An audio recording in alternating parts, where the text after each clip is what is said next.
श्री कृष्ण श्री कृष्ण श्री कृष्ण श्री कृष्ण। गुरुर्ब्रह्मा गुरुर्विष्णु गुरुर्देवो महेश्वरः गुरुः साक्षात् परं ब्रह्म तस्मै श्री गुरवे नमः। तस्मै श्री गुरवे नमः। 21वां श्लोक पढ़ेंगे, साथ साथ पढ़ो। शत्रुर्महाशत्रुतमोऽस्ति कोपा कामस्तोकामृतलोभतृष्णा न पूर्यते को विषये स एव किं दुःखमूलं महदाभिधानम्। दुख का मूल उसका नाम है अभिधान, माने नाम। अभिधेय माने नामी। जैसे राम अभिधान है और व्यक्ति अभिधेय है, तो अभिधान ममता जिसका नाम है वही सभी दुख का मूल है। इस ममता को हमने देखा अनेक प्रकार से। ममता माने किसी वस्तु के प्रति ओनरशिप का भाव, उसको ममता कहते हैं। जैसे बच्चों के प्रति ममता होती है, अपने पति के प्रति ममता होती है, अपने डॉगी के प्रति ममता होती है, in the same sequence of importance. तो ममता माने अ सेंस ऑफ ओनरशिप। जब तक कि ये किसी को आप ओन करोगे तो आप पर बोझा रहेगा। ध्यान से सुनना। There are two options. Either we possess or we belong. यदि हम possess करते हैं, किसी वस्तु को own करते हैं, तो उसको ममता कहते हैं। और यदि हम किसी को belong करते हैं तो उसको समर्पण करते हैं। उसमें ममता नहीं है, ममता का त्याग है।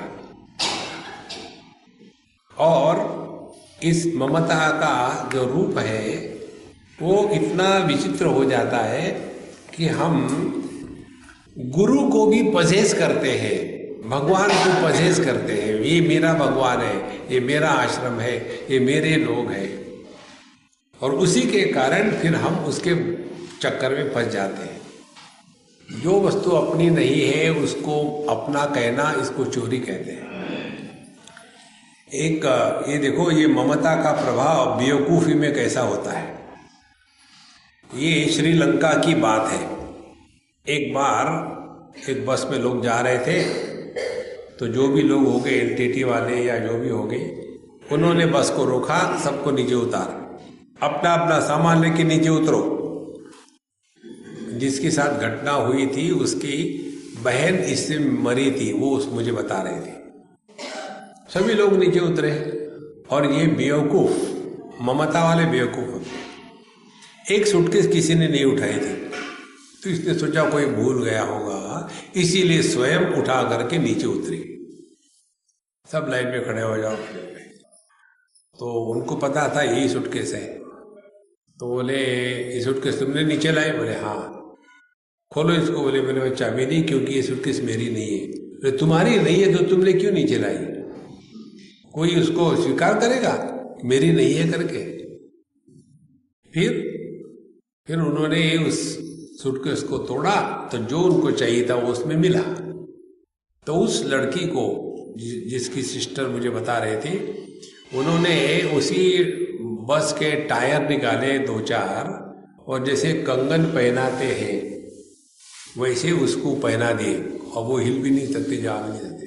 और फिर उसको आग लगा दी और उसको जिंदा जलाया। ममता यही हमको जलाती है। देखो, शादी होने के बाद लड़का पत्नी का होना चाहिए, मां का नहीं होना चाहिए। बच्चे बड़े होने के बाद उनको छोड़ देना चाहिए, पकड़ के नहीं रखना चाहिए।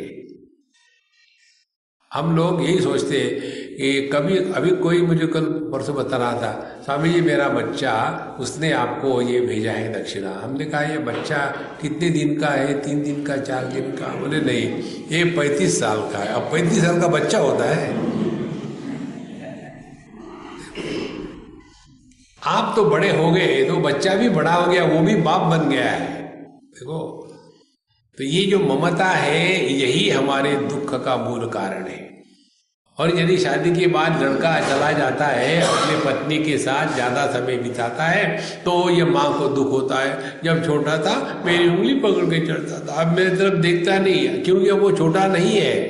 अब उसको जवान बीबी मिल गई तो बुढ़ाऊ माँ के पास क्यों जाएगा वो? देखो संतो, इसीलिए किसी को अपना पजेस करके मत रखना, बहुत महत्व की बात है। यही सब दुख का कारण है। किम दुखम मूलम ममता विधानम। और हम ये सोचते हैं कि हमारे बच्चे बेवकूफ है। ठीक ही सोचते हैं, क्योंकि हमारे बच्चे देखो, एक हद तक बच्चों को अपना कहो, इसका सिद्धांत है। जन्म से लेकर के 6-7 साल तक बच्चों से खूब प्यार करो, अपने साथ सुलाओ, अपने हाथ से खिलाओ, सब कुछ करो। 6-7 साल का हो करके 13 साल की उम्र तक उसको डिसिप्लिन सिखाओ, वैल्यूज, डिसिप्लिन।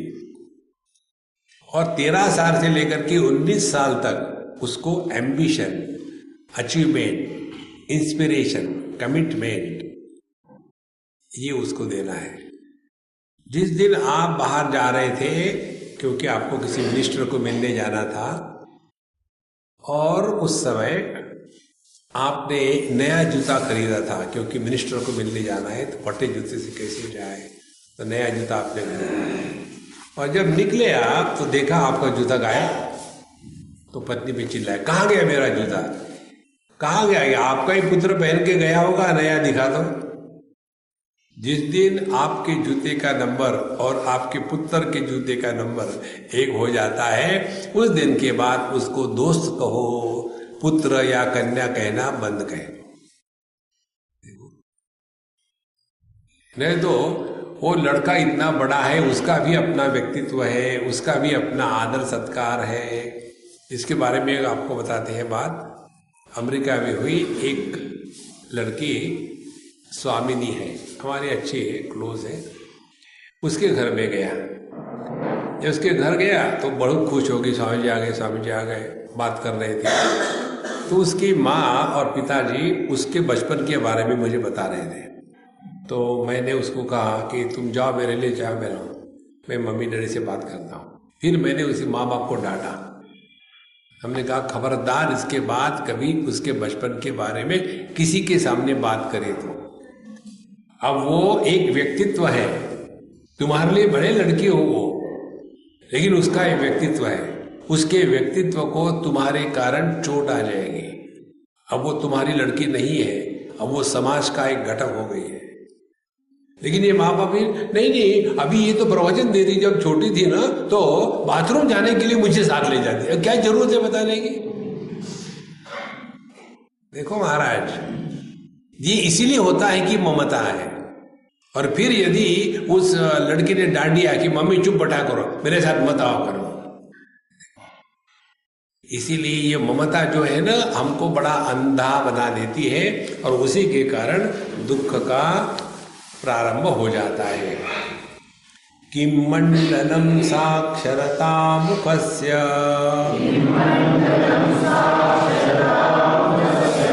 सत्यम च किम भूतहितं सदैव किम कर्म कृत्वा नहि शोचनीयम् कामारिकं सारि समर्चनाख्यम्। अपने मुख का भूषण क्या है? पहला प्रश्न। ब्यूटी पार्लर, वहां जाकर के पूरा पोता पोती कर दो।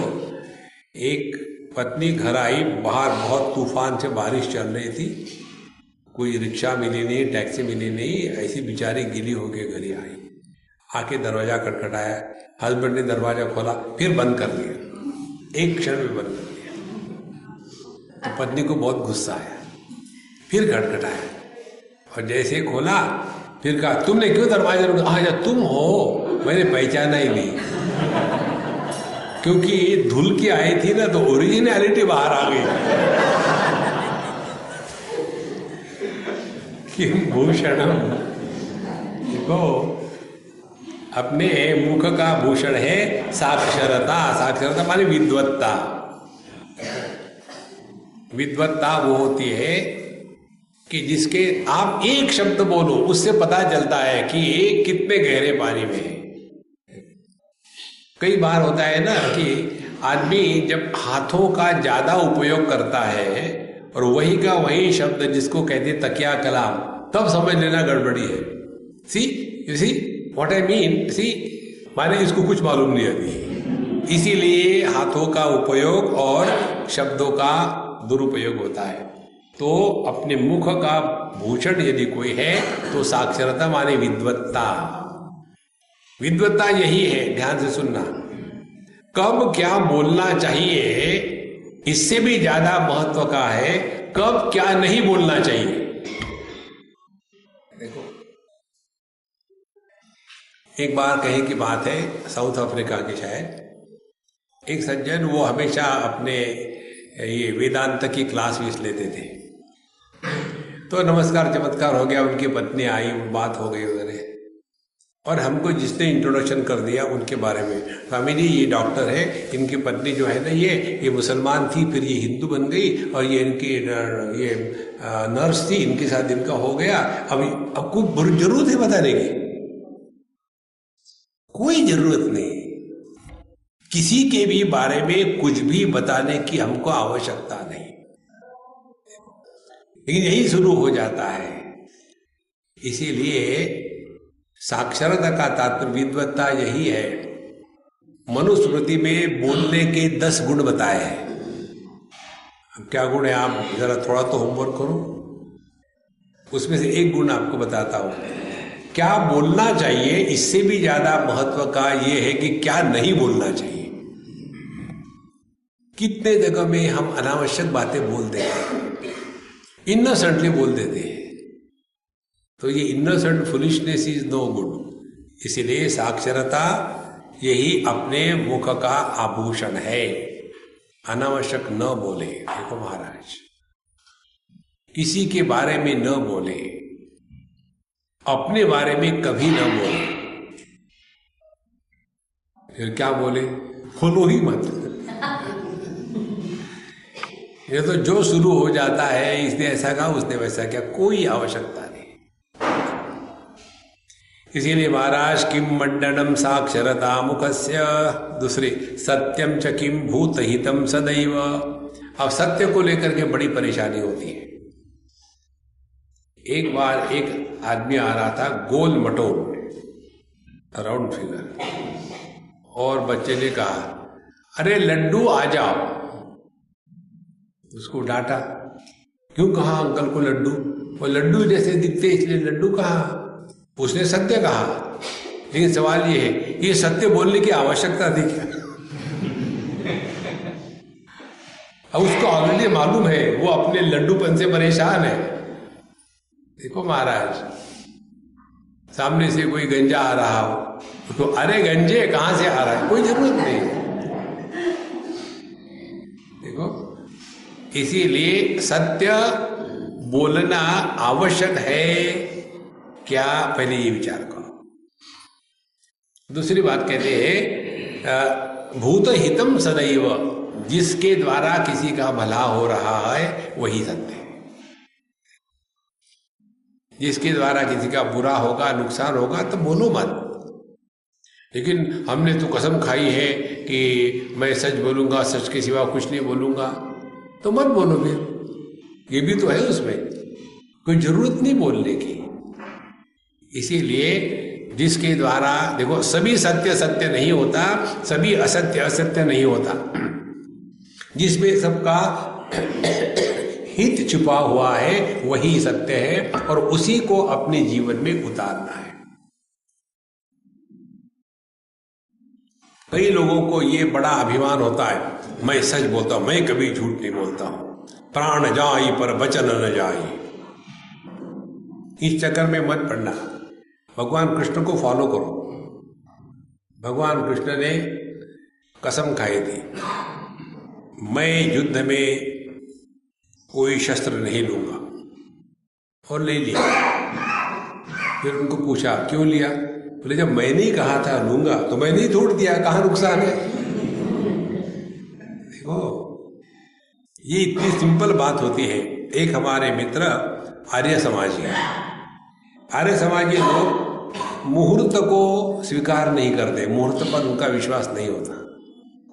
तो उनके घर के गृह प्रवेश था, हमको भी बुलाया, 9 बजे है, तो हम पहुंच गए 8:30 बजे, चाय पानी नाश्ता पकौड़े और खा रहे।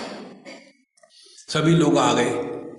अब ये आर्य समाजियों के अब कुछ भी करना है तो हवन करो, कोई पैदा हुआ तो हवन करो, मरता है तो हवन करो, मरता नहीं है तो भी हवन करो, हर काम के लिए हवन करते हैं।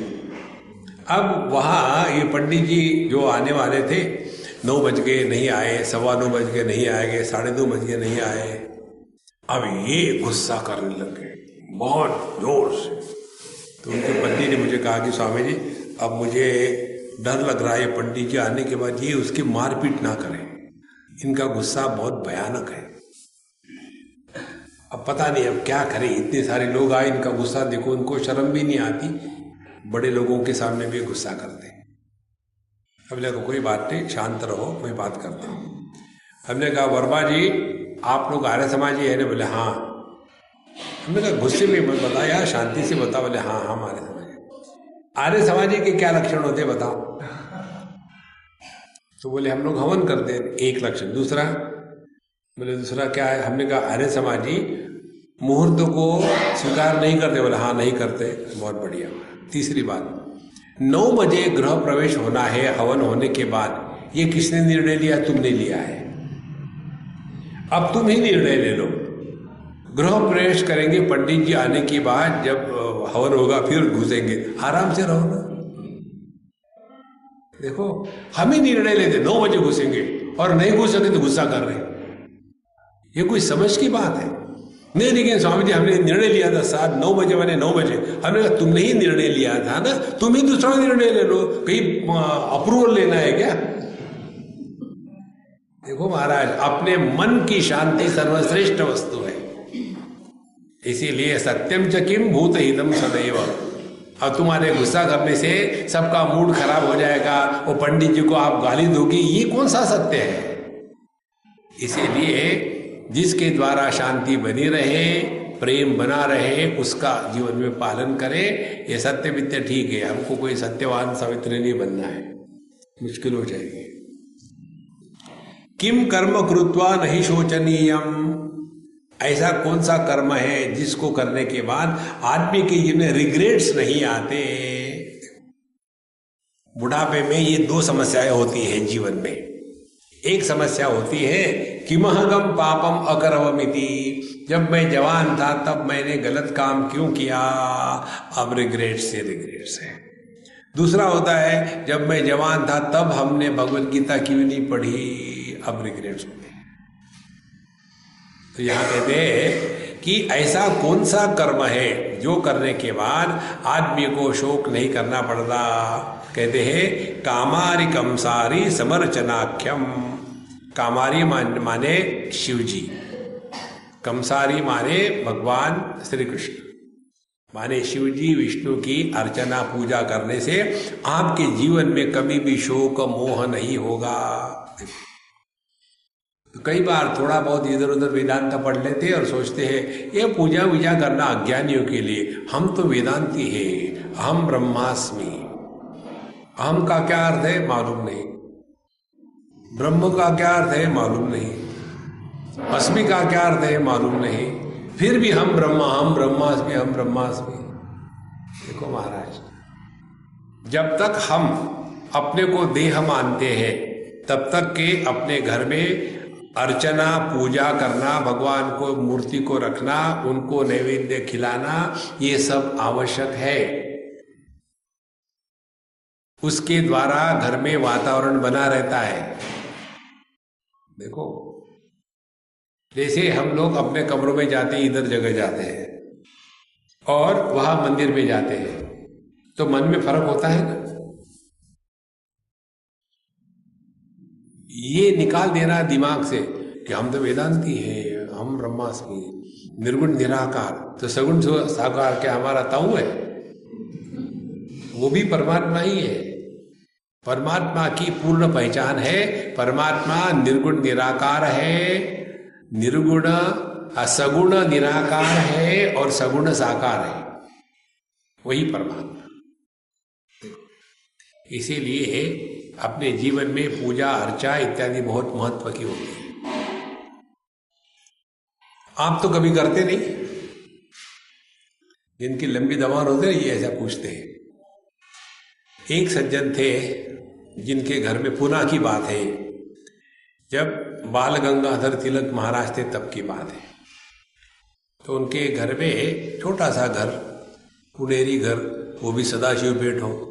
सदाशिव पेट में हर एक के पास फोन है, मोबाइल फोन, और हर एक फ्री इनकमिंग के वेट करता है। करेगा नहीं। पुनेरी लोग फ्री है इसीलिए लेंगे, नहीं तो नहीं लेंगे। तो उस माँ ने बच्चे को कहा, देखो पूजा कर लो, लेट हो रहा है, भगवान को नैवेद्य दिखाना है। तो बच्चा लंबी जबान वाला, मैं क्यों पूजा करूं, ये बाहर बैठे तिलक अंकल वो थोड़ी पूजा करते हैं। तो उन्होंने अपने बच्चे का मुंह दबाया, चुप मत बोलो ऐसा, वो बड़े हैं। बोले बड़े हो गए तो क्या हो गया, वो थोड़ी पूजा करते। तो उन्होंने सुन लिया। फिर बोले बेटा आ जाओ, हम लोग चलते हैं ऊपर, छत पर जाते हैं। छत पर गए दोनों, तिलक महाराज और वो उनके होस्ट का हॉस्टेलिटीज। हॉलों में एक होस्ट होता है आदमी, वाइफ हॉस्टाइल होती है, बच्चे हॉस्टेलिटीज होते हैं, और हम हॉस्टेज होते हैं। फंस गए इनमें। तो उनको ऊपर ले गए और ऊपर से बोला, तुमको क्या दिख रहा है? बोला of course I can tell, गाय दिख रही है, मोटर दिख रही है, और रास्ता दिख रहा है, और पेड़ दिख रहे हैं, वो नदी दिख रही है। बोले बहुत, तुम तो बहुत ही इंटेलिजेंट हो। फिर लंबी जबान वाला था, आपको क्या दिख रहा है? तो तिलक जी ने कहा, मुझे सब जगह में केवल भगवान कृष्ण दिख रहे हैं और कुछ नहीं दिख रहा है। फिर उन्होंने पूछा, क्या तुमको ऐसा लगता है मैं झूठ बोल रहा हूं? बोले नहीं, आप क्यों झूठ बोलेंगे? तो मैं कहता हूं मुझे सब जगह भगवान दिख रहा है।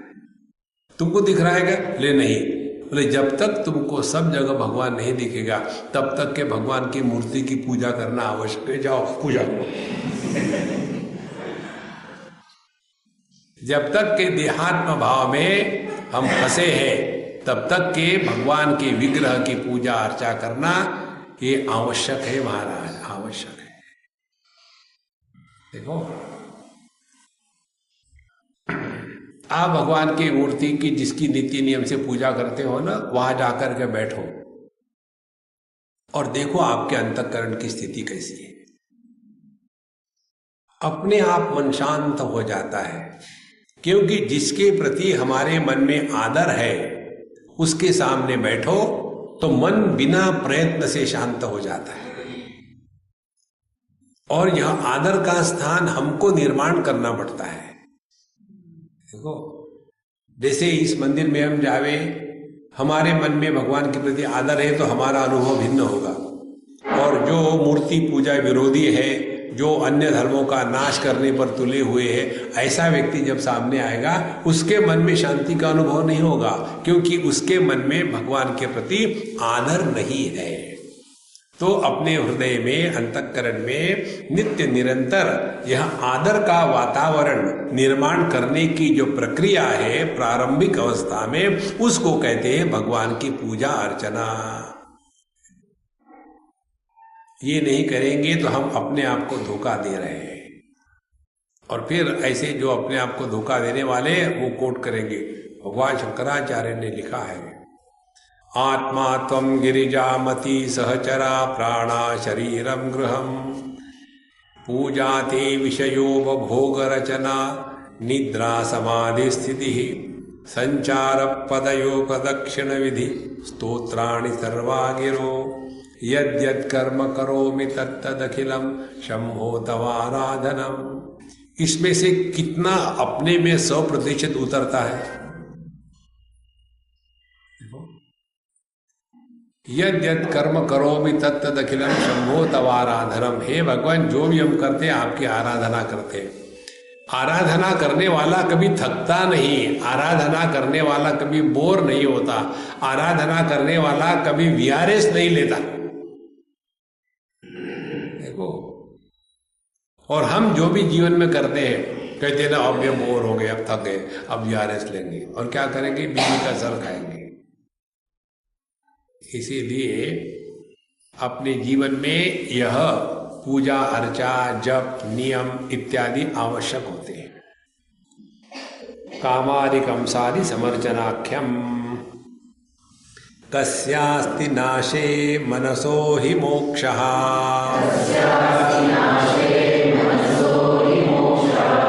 क्व सर्वथा नास्ति भयं विमुक्तौ शल्यं परं किं निजमूर्खतैव कीकीयुपास्या गुरुदेव वृद्धाः।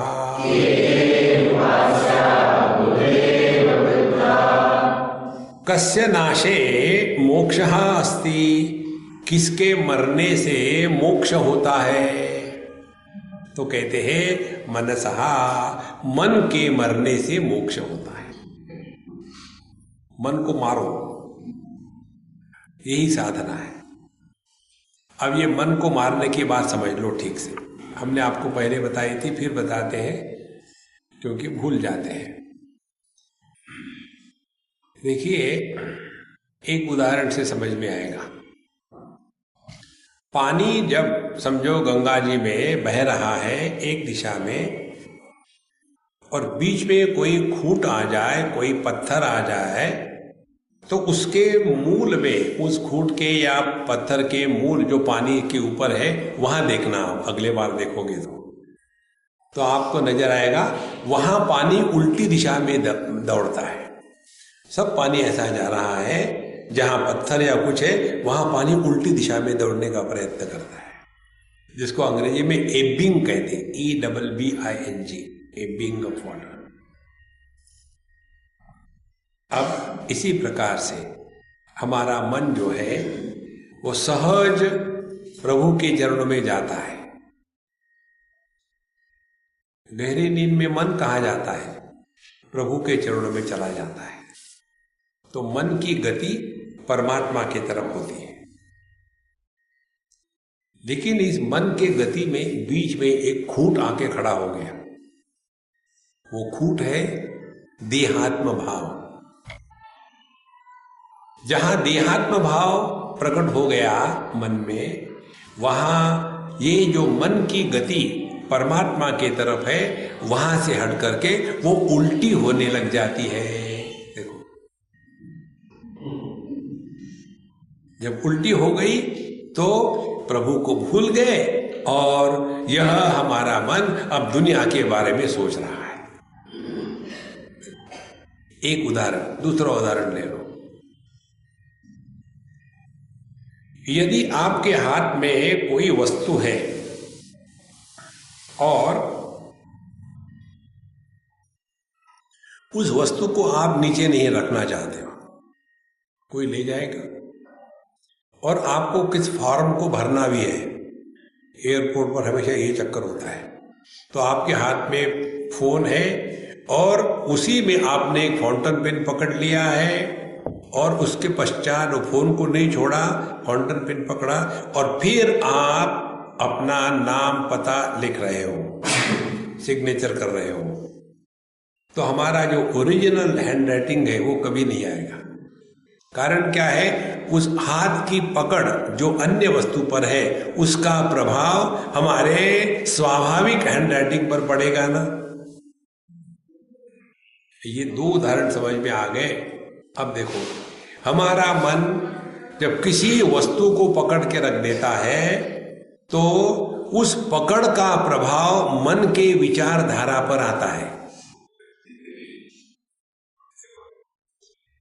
यदि हमारे मन ने अपने देह को पकड़ के रखा है, माने अब मन ने देह का आकार धारण कर लिया है, तो देह का आकार धारण करने के बाद वो मन देह के संदर्भ में ही सोचेगा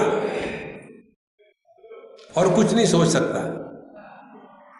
फिर वो मन कैसा सोचेगा? मैं, देह, फिर मेरा बच्चा, मेरी पत्नी, मेरा पति, मेरा घर। तो जितने विचार होंगे ये मैं और मेरा के ही विचार होंगे। देखो, इसीलिए इस मन का नाश करना है का तात्पर्य क्या हो गया? ध्यान से सुनना। इस मन ने जो देह का आकार धारण करके रखा है, इस देह के आकार का त्याग कर देना। और ये हम रोज करते हैं। हमारे मन के देह का आकार सुषुप्ति अवस्था में नष्ट हो जाता है। उस समय केवल एक मन बचता है। देखो, अनेक मन नहीं होते, वो अपना असली स्वरूप है, आकार वाला नहीं। देखो, आकार अनेक होते हैं, निराकार एक होता है। शब्द अनेक होते हैं, शब्द का अभाव शांति एक होती है। तो अपने मन का नाश करना माने अपने मन को निराकार बनाना, माने सोना नहीं, क्योंकि मन गहरी नींद में निराकार हो जाता है। कब कुंभकर्ण रहोगे तो भी जगोगे 6 महीने के बाद। तो हमको जगना भी है और मन के आकार को नष्ट भी करना है। तो उसके लिए क्या करना है? अभाव को विषय बनावे। शब्द भावात्मक है, शब्द अनेक है, शब्दों के प्रकार अनेक है, शब्दों का अभाव अभावात्मक है, एक है, और जो अभाव में भी है वो सत्य है। अब देखो, पहले शब्द की तरफ हम ध्यान दें। श्री राम जय राम जय जय राम, श्री राम जय राम जय जय राम, श्री राम जय राम जय जय राम, अनेक शब्द हैं। अब शब्द के अभाव की तरफ ध्यान दें। श्री राम जय जय राम।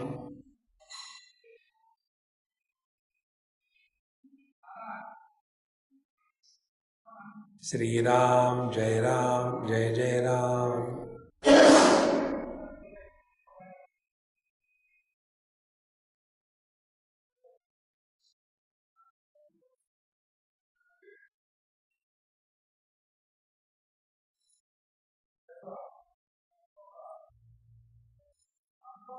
अब यहां हमारा ध्यान शब्द और शब्द के अभाव इन दोनों की तरफ है। अब अगली स्टेप, शब्द में भी हम हैं, शब्द के अभाव में भी हम हैं। शब्द को सत्ता देने वाला मैं, श्री राम। उसके बाद आने वाली जो शांति शब्द का अभाव है, उस अभाव को भी सत्ता देने वाला वही मैं। अब ये मैं कौन हो गया? यह मैं जो भाव और अभाव इन दोनों का आधार है और इसीलिए इन दोनों के परे है। तब जाकर के मन का नाश हो जाता है।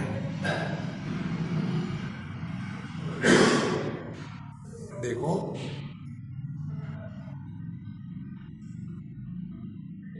केवल अभाव को ही विषय बनाना है। लेकिन जब हम अभाव को विषय बनाना शुरू करते हैं तो एक प्रॉब्लम खड़ी हो जाती है। थोड़ा भी डिस्टर्बेंस हमको विक्षेपित करता है। आप लोगों का घर का यही अनुभव होगा। मेडिटेशन के लिए बैठो और सब कुछ ठीक ठाक कर लिया, बैठे, फिर बाथरूम में प्लास्टिक के बकेट का पानी का एक एक बूंद पड़ता है। वो छोटा सा बूंद आपके जैसे हिमालय को हिलाने के लिए काफी है। ध्यान के लिए और टक, ओ गॉड, बच्चों को कितने बार बताया टक, इनको समझ में क्यों नहीं आता कि मम्मी का मेडिटेट टक। और जब ऐसा हो रहा है पूरे शांति में बैठे विक्षेप ज्यादा हो रहे हैं, और जब विक्षेप पराकाष्ठा पर पहुंच जाते तब ठक होना बंद हो जाता है। फिर दूसरे विक्षेप, कहीं पानी चला तो नहीं गया।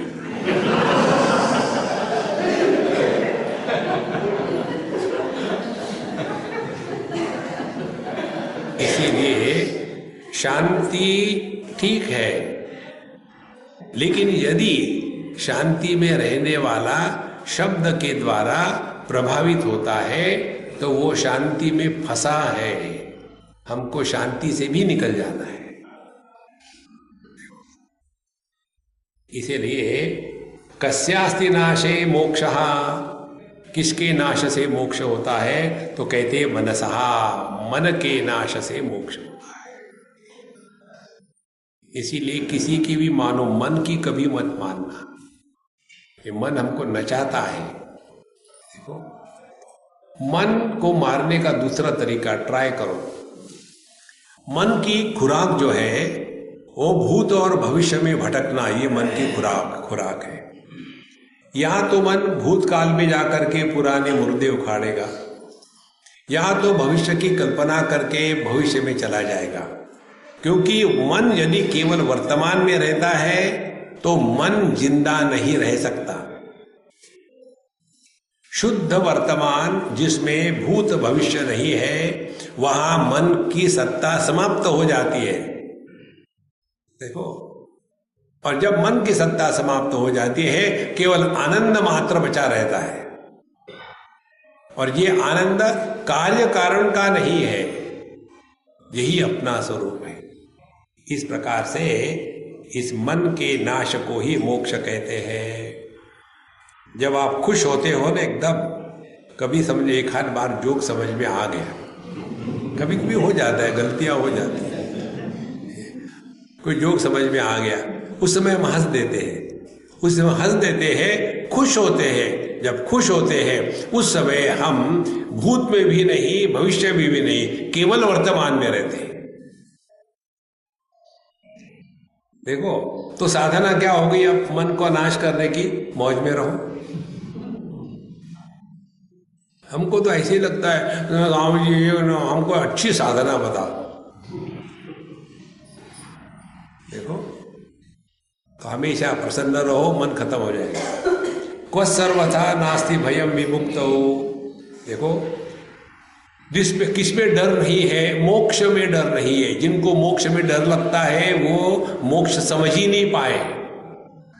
कई बार देखेंगे आप, ये मेडिटेशन करने वाले होते हैं ना, उनमें हमको ऐसे लोग प्रश्न पूछते हैं, इसीलिए हमको पता है, क्योंकि हम तो मेडिटेशन करते थे। तो वो प्रश्न पूछते हैं, स्वामी जी कई बार ऐसे लगता है कि मैं ध्यान के लिए बैठा हूँ, लेविटेट होके ऊपर जाऊंगा तो क्या होगा, बड़ा डर लगता है हमको।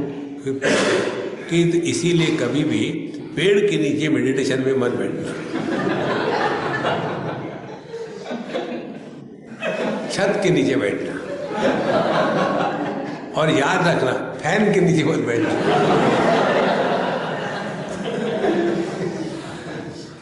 ऐसा जो डर आता है ना, वो डर ध्यान नहीं है। ध्यान के समय जो डर लगता है उसका दूसरा लक्षण मालूम है क्या है? बैठने के बाद लोग अपनी उंगलियां तोड़ते हैं। अब कहीं भी बताया नहीं कि हाँ उंगली तोड़ो, काट काट काट, कहीं नहीं बताया। इसीलिए कि डर लगता है कि खो न जाए। देखो, एक सज्जन हमको आए मिलने के लिए, तो स्वामी जी मेरे सब चक्र खुल गए हैं, कुंडलिनी जागृत हो गई है, लेकिन ये डर लगता है कि आगे क्या होगा, तो मैं क्या करूं? हमने कहा, आपने ऐसे पूछा, स्वामी जी मेरे शर्ट के बटन खुल गए, क्या करूं? बंद कर दो। अब आपके चक्र खुल गए तो बंद कर दो, ताला लगा दो। देखो, जहां डर है वहां मोक्ष नहीं है। देखो, इसीलिए मोक्ष किसमें है, भय से मुक्ति किसमें है, केवल मोक्ष में। हमको ना लेना है ना देना है महाराज। अच्छा, ये सबसे बढ़िया बात है। शल्यम परम किम निज मूर्खता एवं। सबसे बड़ा शल्य माने हृदय में कांटा। सबसे बड़ा हृदय में कांटा कौन सा है, अपनी बेवकूफी। देखो, इसीलिए सभी शादीशुदा लोग परेशान होते हैं, पता नहीं स्वामी जी मेरे से शल्य है। दुर्योधन के सारथी का नाम शल्य था। शल्य माने कांटा। अब पता नहीं मैंने उस समय क्या सोचा था, क्यों शादी करी, अब पता नहीं। निज मूर्खता एवं सबसे बड़ा शल्य है। देखो, और मनुष्य अपने ही मूर्खता के कारण अपने आप को नष्ट करता है। इसीलिए समझदारी से जीना है, मूर्खता से नहीं। के ही उपास्या गुरुदेव वृद्धा। जगत में उपासना करने योग्य कौन है, किसकी उपासना करनी चाहिए, पहले गुरु, फिर देव और बड़ों की उपासना वृद्ध। इन तीनों का तात्पर्य इकट्ठा समझ लो। उपासना का तात्पर्य उप माने नजदीक, आसन माने बैठना। उसी को कहते हैं उपवास, जिसको कहते हैं व्रत। जैसे एकादशी का व्रत होता है, आज एकादशी है कहते लोग, हम कल की करेंगे, आज मैंने खा लिया। अच्छा, इसीलिए ये चॉइस से 2 एकादशी होती है, तो कल की करो, आज खा लो। तो जब व्रत करेंगे, एकादशी करेंगे, उपवास करेंगे, उसका तात्पर्य क्या है, उप माने नजदीक, वास माने जाके रहना। तो गुरु, देव और वृद्ध, इन तीनों के नजदीक जाना है। नजदीक जाना है माने क्या, नजदीक जाना माने शारीरिक नहीं, जहां गुरु महाराज है वहां हमको पहुंचना है। तो गुरु महाराज कहाँ है, मौज में है, अपने को भी मौज में रहना है। देखो, ये ध्यान अभ्यास जो है ना, मेडिटेशन इत्यादि, ये खेलते रहो। एक हमारी पुस्तक लिख रहे हैं, play meditation, meditation, let us play meditation, meditation. ध्यान करोगे तो सीरियस हो जाओगे, डिस्टर्ब मत करो, मेडिटेशन। और जब मेडिटेशन में खेलोगे ना तो मजे में रहोगे। चलो, हाँ, अब लोग मेडिटेशन करते हैं, बैठो। मेडिटेशन में क्या होता है, मेडिटेटर नहीं होता, ठीक है, बैठे रहे, फिर मेडिटेटर तो है, फिर वहां देहात्म भाव खत्म हो जाता है। अच्छा, हो गया खत्म। फिर उसका अर्थ ये है, हमारा अनुभव आकाश तुल्य होता है। अच्छा, आकाश तुल्य। अब इसका अर्थ क्या हो गया, आकाश सबको आधार देता है, लेकिन किसी के भी द्वारा प्रभावित नहीं होता। अब ये हमको खेलना है, हम किसी के भी द्वारा प्रभावित नहीं होंगे। और ये जो खेलना है, ये 24/7 है। कोई गड़बड़ हो रही, कोई धंधा हो रहा, कोई खटखट हो रही, कोई डिस्टर्बेंस नहीं, होने दो। देखो,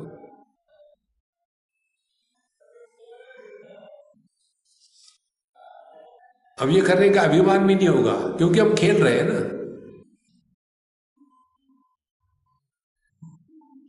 ये मेडिटेशन वाले जितने दुखी होते हैं और कोई नहीं होते। एक हमारे मित्र, जब हम पढ़ रहे थे तो हमने कभी योगा कुछ किया नहीं,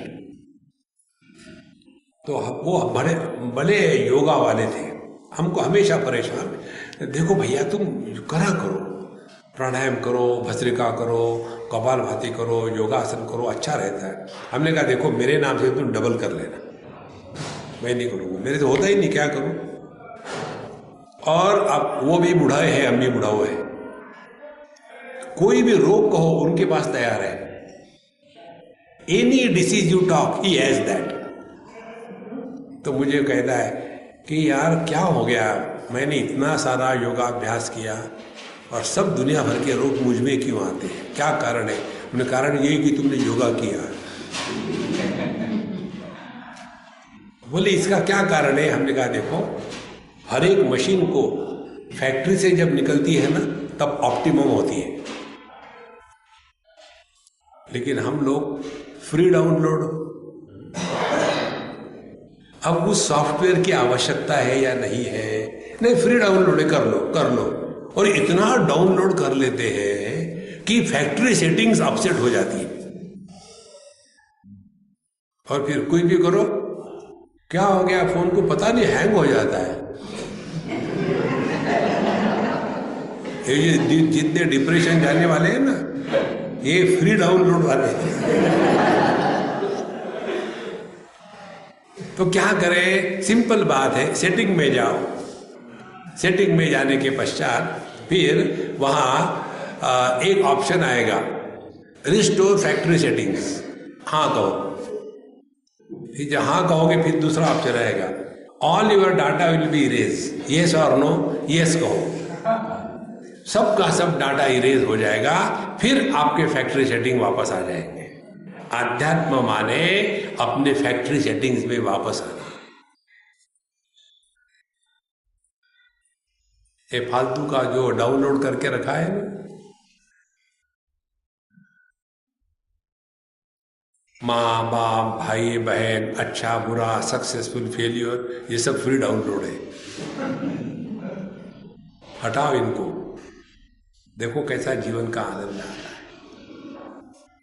जब तक कि ये समझ में नहीं आएगा तब तक के शल्यम परम किम निज मूर्खता है, वह पता नहीं मैंने ये फोन क्यों लिया। के उपास्या गुरुदेव वृद्धा।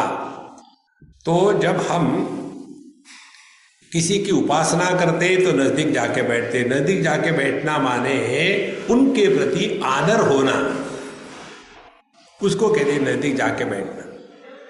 ध्यान से सुनना, जिसके प्रति हमारे अंतःकरण में आदर सत्कार होता है उसके स्मरण मात्र से मन शांत हो जाता है।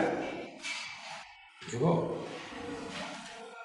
आप समझो, कल्पना करो आपके मन में भगवान शंकराचार्य के प्रति आदर है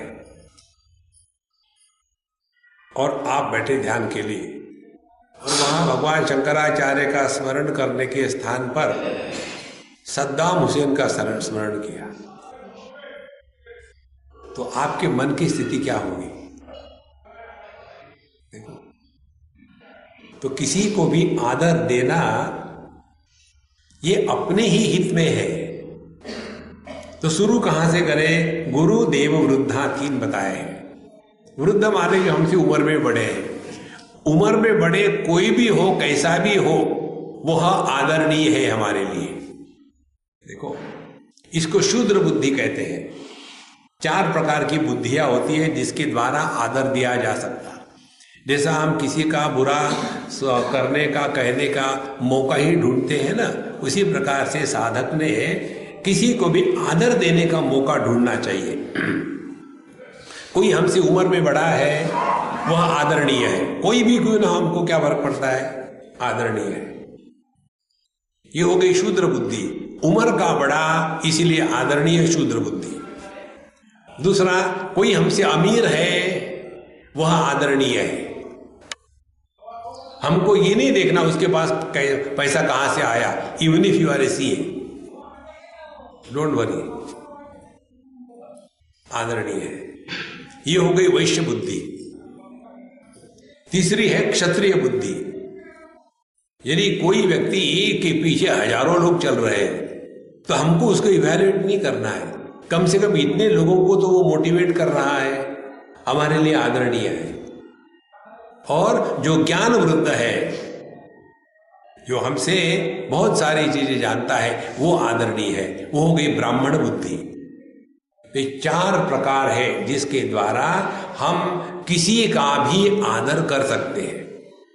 और ये 4 प्रकारों के परे चले जाओगे तो ये 4 प्रकार की आवश्यकता नहीं। ईशावास्यमिदं सर्वम यत्किंच जगत्याम जगत, सब में वही परमात्मा का निवास है। देहो देवालय प्रोक्तः देहि देवो निरंजनः अर्चितः सर्वभावेन स्वानुभूत्या विराजते। सभी देह में वही परमात्मा प्रकट हो रहा है, जैसे सभी बल्बों में वही बिजली प्रकट हो रही है। ऐसे नहीं कि जो बल्ब भगवान के मंदिर में है उसमें तो सात्विक बिजली प्रकट हो रही है, और जो बल्ब टॉयलेट में है उसमें तामसिक बिजली प्रकट हो रही है। देखो महाराज, एक ही परमात्मा सब में प्रकट हो रहा है। जैसे जैसे अपना ये भाव दृढ़ होता जाएगा, वैसे वैसे आपके हृदय में किसी के भी प्रति राग भी नहीं होगा, द्वेष भी नहीं होगा। दोनों के परे जाने हैं। केवल द्वेष को मिटाना काफी नहीं है, राग द्वेष दोनों हमारे हृदय से निकल जावे, ये आवश्यक है। उपस्थिते प्राण हरे कृतांते इमाशु कार्यं सुधिया प्रयत्ना वाक्काय चित्तै सुखदं यमग्नं मुरारिपादाम्बुज चिन्तनं च। कैसा मरना है अब ये सिखा रहे हैं हमको, मरना भी नहीं आता। उपस्थिते प्राण हरे कृतांते, जब हमारे प्राण त्यागने का समय आ जाता है, उपस्थिते प्राण हरे कृतांते, यमराज आ गए। किमाशु कार्यम सुधिया प्रयत्नात्, तो समझदार व्यक्ति ने किसका प्रयत्न करना है तुरंत, ताकि हमारा मरण सफल हो जाए। कहते हैं वाक् काय चित्त ही, अपने वाणी से, शरीर से और मन से, चित्त से, यमग्नम सुखदम मुरारिपादाम मुझे चिंतनम च, जो यमराज को मारने वाला है, जो सुख देने वाला है, वह भगवान के चरण कमलों का चिंतन करना चाहिए मरते समय। ध्यान से सुनना। एक अम्मा, अभी तो नहीं है, बम्बई में थी, बांद्रा में रहती थी। तो किसी बैंक की मैनेजर थी वो, और उसकी सिस्टर हमारी अच्छी क्लोज थी, दिल्ली वाली। जब वो बीमार हो गई तो मुझे उसके सिस्टर ने कहा, स्वामी जी आप उसके घर जाइए, बहुत बीमार है, कैंसर हो गया है। तो मैं उसके यहाँ गया, तो उसने कहा, स्वामी जी आप मुझे जो बताएंगे वही करूँगी मैं आखिरी दम तक। बाकी उसने कुछ नहीं पूछा कि मेरे पति का क्या हो गया, बच्चों का क्या होगा, कुछ नहीं, इतना ही पूछा, आखिरी दम तक मैं क्या करूँ वो बताना। हमने कहा, अम्मा ऐसा करो, जब तुम सांस चल रही हो ना तुम्हारी, तो सांस चलते समय सांस अंदर ली हरि, सांस बाहर आई ओम, बस पड़े पड़े यही करती रहो, बाकी कुछ मत करना। और वो लग गई उसमें, पड़े पड़े अपनी हरि ओम शुरू हो गया, और 2-4 महीने में शायद वो मर गई फिर। तो उसके बाद उसके हस्बैंड मुझे मिलने आए, कहते, स्वामी जी जिस कमरे में वो उसने देह छोड़ा, उस कमरे में अभी भी हरिओम की ध्वनि आ रही है, और उस कमरे में इतनी प्रसन्नता होती है, इतना अच्छा लगता है, और उसने कुछ भी नहीं मांगा, क्योंकि भगवान के नाम स्मरण से हमारा मन दुनिया से हट जाता है। देखो संतो, प्राण प्रयाण समये कफवात चित्तौ, जब प्राणों का निकलने का समय आता है, उस समय प्रयत्न शिथिल हो जाते हैं। प्रयत्न से उस समय आप कुछ नहीं कर पाओगे। जो बात बिना प्रयत्न की हो सकती है वही उस समय हो सकती है। और इसीलिए जिन्होंने जिन्होंने भगवान का नाम अखंड लिया है, उनके लिए ये बिना प्रयत्न से होने लग जाता है, वो करते नहीं। इसीलिए अब हमारा यदि समय आ रहा है तो हमको क्या करना चाहिए? अभी से तैयारी करो। ध्यान से सुनना, हम लोग इस दुनिया में वैकेशन पर आए हैं, जहाँ वैकेशन में जाते हैं वहाँ दुखी थोड़ी रहते हैं, वहाँ तो बूढ़े बूढ़े लोग जवान जैसे रहते हैं, बरमूडा पहन लेंगे, उसके बाद सर के ऊपर में वो क्रिसमस की टोपी पहन लेंगे और चश्मा, नाक वाला चश्मा लगा लेंगे और आइसक्रीम खाएंगे। देखो, और जब अपने गांव में शहर में रहते, बाबूजी क्या है बेटा, एकदम बुढ़ाऊ बन गए, वहां जाकर के जवानी। क्यों? अब तो हम यहाँ वैकेशन के लिए आए हैं।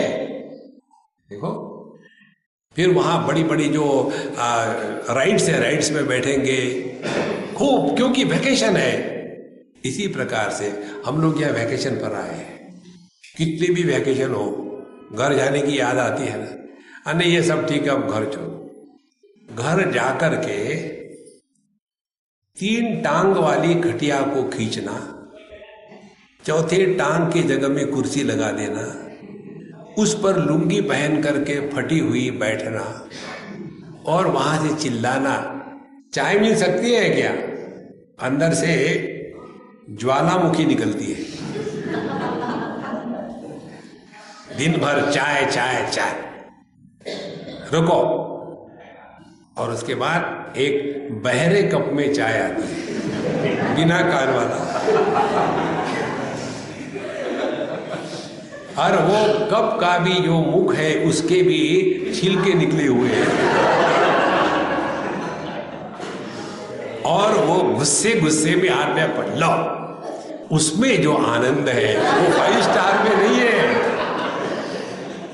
देखो महाराज, हम लोग यहाँ वैकेशन पर आए हैं, अब हमको घर जाने की तैयारी करनी है। घर जाने के लिए उत्साह होता है, प्रसन्नता होती है।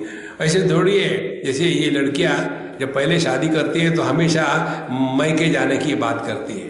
जब मैके जाना होता है कितना उत्साह होता है, और फिर मैके से फिर ससुराल जाना है, अरे यार फिर वही ससुराल, वही सास, वही, तो धीरे धीरे धीरे धीरे फिर वो अपने ससुराल में ऐसी फंस जाती है कि अपनी माँ को, बाप को, सबको भूल जाती है। वही अपना हाल है महाराज, ये अपना ससुराल है, निकलो घर जाना, फंसो मत। जितना उत्साह आप इस दुनिया में रहने के लिए करते हो, उतना ही उत्साह इस दुनिया को छोड़ने का करो, तो आपने पूरा वेदांत डाइजेस्ट कर लिया है।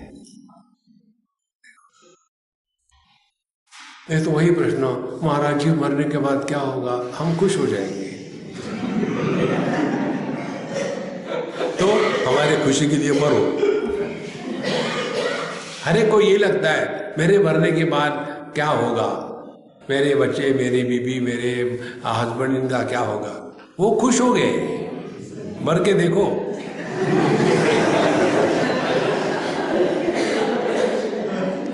और सबको खुश करना यही अपना धर्म है।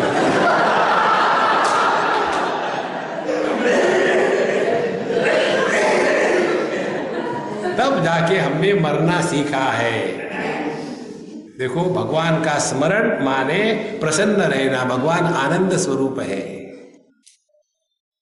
जितना आप हमेशा खुश रहोगे, मस्त रहोगे, आप प्रभु के पास हैं।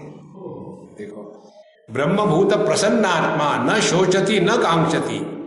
यदि हम शोक करते हैं और अपेक्षा, आकांक्षा करते हैं तो हम प्रसन्न नहीं रह सकते। प्रसन्न नहीं है तो हम भगवान से दूर भटक गए हैं। देखो, एक सज्जन हमको मिलने के लिए आए, तो जैसे आए कुछ पूछने वाले थे। हमने कहा माफ करना, मुझे पहले बताओ आप फिश खाते हो क्या? बोले आपने क्यों पूछा ऐसा? हमने कहा आपके देह से सुगंध आ रही है इसलिए। इसी प्रकार से जो प्रभु का पड़ोसी है उसके हृदय में आनंद की सुगंध आती है। ब्रह्मभूत प्रसन्नात्मा, तो मुरारी पादाम्बुज चिंतनम च। भगवान का चिंतन करना माने मुंह फुला के नहीं बैठना, डिस्टर्ब मत करो, राम राम राम राम राम राम राम राम। सबसे ज्यादा दुखी भगवान कौन है? तो राम है, मालूम है मुझे, उन्होंने बताया। सबसे ज्यादा दुखी वो है। हर एक आदमी हाथ में मना लेगा राम राम राम राम राम राम, वो पूछते क्या चाहिए, सुनते कहाँ है भगवान को, उसी में मैकेनिकल राम राम राम राम। अरे भैया क्या चाहिए, राम राम राम राम। आपका बच्चा आकर के आपके पल्लू को पकड़े और कहने लगे मम्मी मम्मी मम्मी मम्मी बेटा क्या चाहिए, मम्मी मम्मी बेटा क्या चाहिए, मम्मी मम्मी, एक चुप। इसीलिए भगवान राम के साथ हनुमान जी है। जब कोई भगत भगवान राम को परेशान करता है तो भगवान कहते हैं हनुमान जी को छू।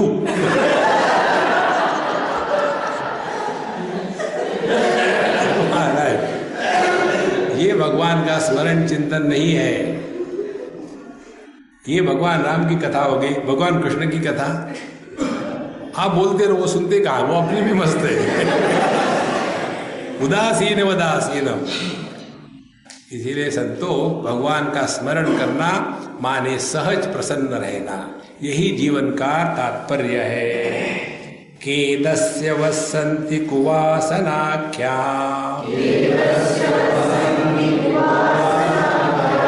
कशोभते यस्सदसि प्रविद्यः मातेव काया सुखदा सुविद्या किमेदते दानवशात् सुविद्या। दस्यवः माने डाकू डकैत, के दस्यवः संति कुवासनाख्या, अपने अंतःकरण में जो बुरे बुरे विचार हैं, बुरे बुरे संस्कार हैं, वही हमारे जीवन के लुटेरे हैं।